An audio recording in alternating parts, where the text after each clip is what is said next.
এই মুহূর্তে আপনাদের সামনে বক্তব্য রাখবেন জুলাই বিপ্লবের অগ্রনায়ক, ঢাকা বিশ্ববিদ্যালয়ের বিপ্লবী মেধাবী শিক্ষার্থী, বৈষম্য বিরোধী ছাত্র আন্দোলনের অন্যতম কেন্দ্রীয় সমন্বয়ক, বৈষম্য বিরোধী ছাত্র আন্দোলনের বিপ্লবী আহ্বায়ক হাসনাত আব্দুল্লাহ বক্তব্য রাখছেন।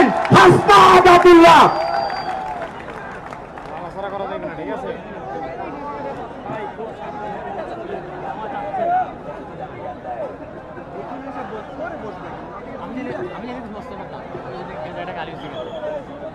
প্রিয় দেশবাসী,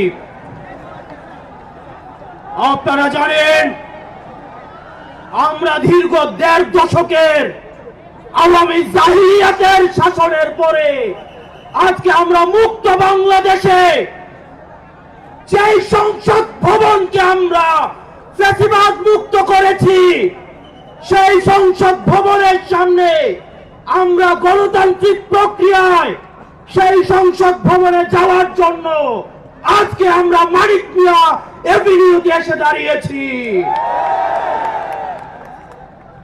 প্রিয় দেশবাসী, আপনারা জানেন দীর্ঘ ১.৫ দশকের বেশি সময় ধরে আমাদের দেশে ছিল বিচারহীনতার সংস্কৃতি। লগি বৈঠা থেকে শুরু করে ২০০৯ সালে আমাদের দেশের যারা ডিফেন্স অফ ফার্স্ট লাইন বিডিআরদেরকে আপনারা দেখেছেন কিভাবে ভারতীয় আগ্রাসনের মধ্য দিয়ে হত্যা করা হয়েছে। প্রিয় দেশবাসী, আপনারা দেখেছেন এই স্পষ্ট বিডিআর হত্যাকাণ্ডকে বিডিআর বিদ্রোহ হিসাবে চালানো হয়েছে।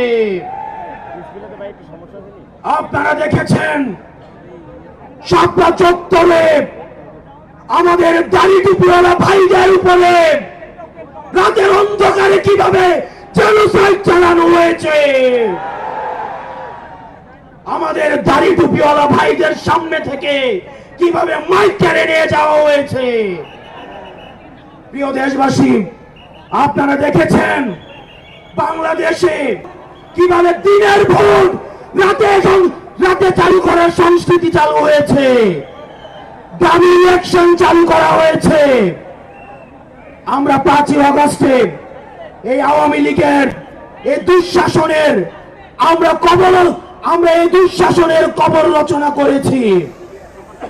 আমরা বলতে চাই, এই গণভবনে কে যাবে সেটি নির্ধারিত হবে বাংলাদেশ থেকে, ভারত থেকে সেটি নির্ধারিত হবে না।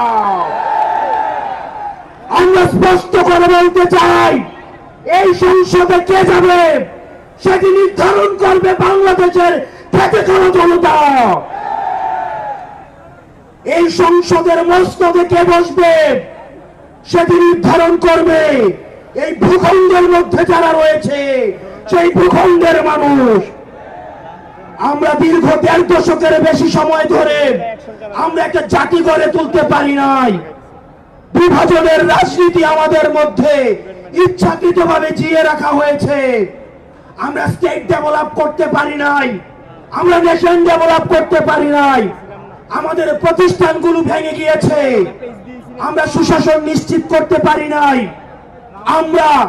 আমরা ফাংশনাল ব্যুরোক্রেসি নিশ্চিত করতে পারি নাই, আমরা স্বাধীন পুলিশ নিশ্চিত করতে পারি নাই, স্বাধীন বিচার বিভাগ নিশ্চিত করতে পারি নাই। আমরা স্বাধীনতার এত বছর পরেও আমাদের তরুণ প্রজন্ম, আমাদের একটা ইনস্টিটিউশন আমরা প্রপারলি ফাংশন করতে দেখি নাই। আমরা আপনাদের কাছে কমিটমেন্ট দিতে চাই, এই তরুণ প্রজন্ম আমরা ইনস্টিটিউশন গুলোকে প্রপারলি ফাংশনাল করব। আমরা আপনাদেরকে কমিটমেন্ট দিতে চাই, এই বিভাজনের রাজনীতির ঊর্ধ্বে উঠে আমরা একতার রাজনীতি বাংলাদেশে চালু করব। আমরা স্টেট ডেভেলপ করব। আমরা এই ভূখণ্ডের অধিকার আমরা আদায় করতে পারি নাই। আমাদেরকে মাথায় রাখতে হবে, বিদেশের সাথে আমাদের বন্ধুত্বপূর্ণ সম্পর্ক থাকবে, কিন্তু কোন প্রেসক্রিপশনের সম্পর্ক থাকবে না। আমরা স্পষ্ট ভাষায় বলতে চাই, আমাদের যখন একটা ছেলে রাস্তায় রক্ত দেওয়া শিখে গিয়েছে, আমাদেরকে কেউ রক্ত দেওয়া থেকে দমায় রাখতে পারবে না।